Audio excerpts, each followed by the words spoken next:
Hi, this is Logan Benaz, and today we're going to talk about a few things to know before buying solar. We know solar can be confusing, but we're here to help.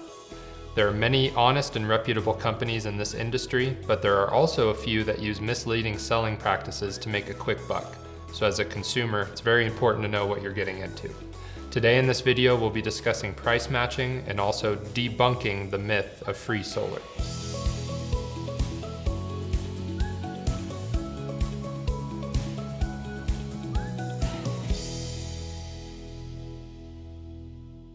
To get right to the point, there's really no such thing as free solar. This term is tossed around and used in different advertisements and commercials.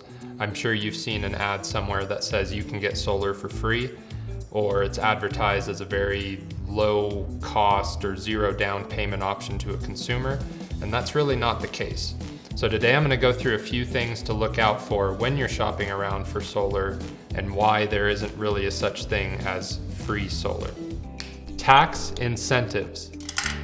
Something that seems to come up often in the free solar conversation is the incorporation of tax incentives. Now, most new systems will qualify for the 30% federal residential tax credit, but there are cases where some companies will show you this credit or incentive as a reduction in the upfront cost of the system.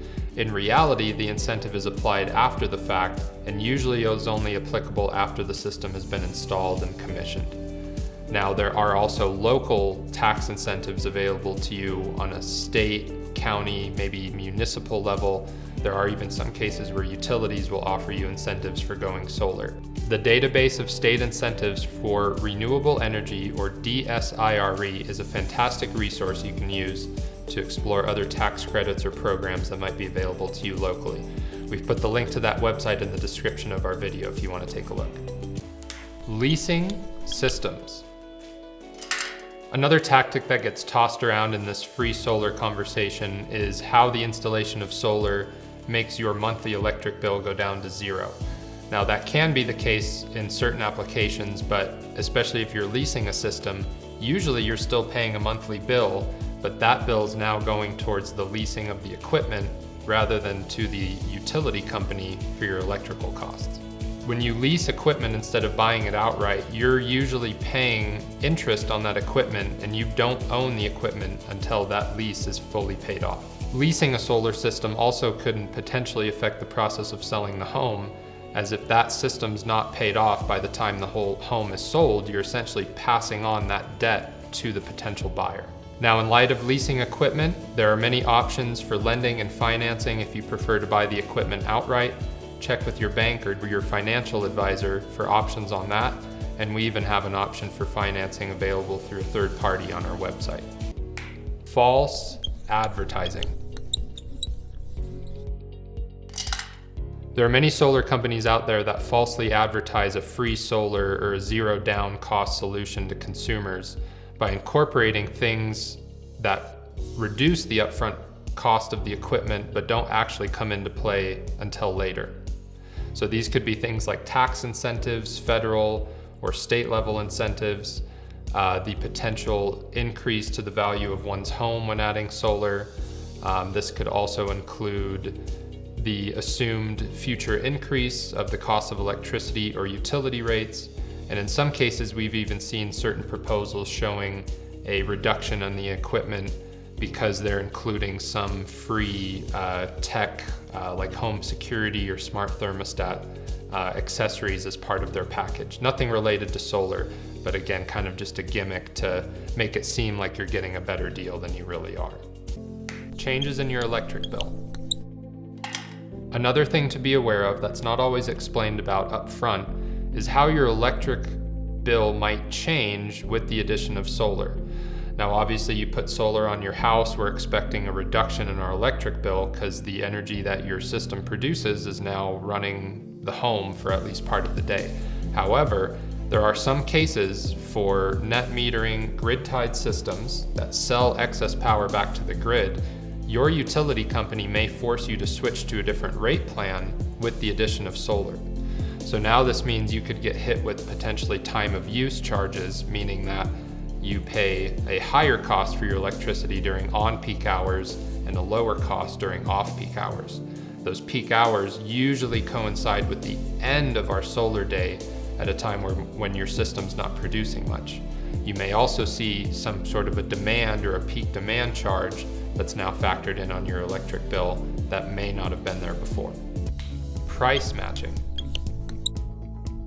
Somewhat related to the conversation of free solar is price matching. Here at NAS, we know we might not have the lowest price out there, but we do our best to be competitive. What we bring to the table that others don't is our ability to help customers get the right amount of equipment that matches perfectly to their application without any overselling or under-designing. Our application engineers and system designers know solar in and out and aren't just salespeople. If you're shopping around for solar, the lowest cost isn't always the best deal. While you may be able to get into a system for a lower upfront cost, that equipment might not have the lifespan and reliability that a slightly higher cost solution may have. And if you're ending up replacing your system, replacing components in 3 to 5 years, how much money are you really saving? On that note, it's important to consider the external costs in going with a lower price solution. A lot of that is related to the quality of the equipment, and if you do have premature failures or issues, think about your time and energy, potentially expense if you're paying an installer or contractor to come out and troubleshoot for you. Lastly, if you see something that's too good to be true, chances are it usually is. We understand buying solar can be confusing, but there are things you can do to protect yourself. Now, not all companies out there have misleading sales practices or false advertising when it comes to solar. There are many companies out there that are reputable and honest that you can source your equipment from and potentially get them to install it. Some of them even offer really great deals and packages or kits, but you still need to be aware of who you're dealing with and what you're getting into. Checking the reviews of a specific company before making a purchase with them is always a great idea. Google reviews is a great resource you can use to kind of get the feel for a company and look at the feedback from some of their previous customers. Don't necessarily look at just the rating that they have, but the total quantity of ratings and how many of those might be 4 or 5 stars. Here at NAS, we'll make sure you get the best equipment possible for your application and even supply you with the resources and materials needed to install it. We may also be able to recommend an installer in your area. Our team of solar applications engineers and designers knows the solar industry in and out and understands how to build a system to suit your specific needs. We've been in the solar industry for over 40 years and have been helping people just like you plug into solar longer than some companies have even existed. At NAS, we don't work on commission, and you'll get free technical support and troubleshooting for the entire life of your system. If you have any questions on the true meaning of free solar or price matching, give us a call, open a live chat on our website, or send us an email, and we'll be happy to help. Check out the Learning Center on our website for more resources, and be sure to subscribe to our YouTube for more videos like these. Thanks for watching.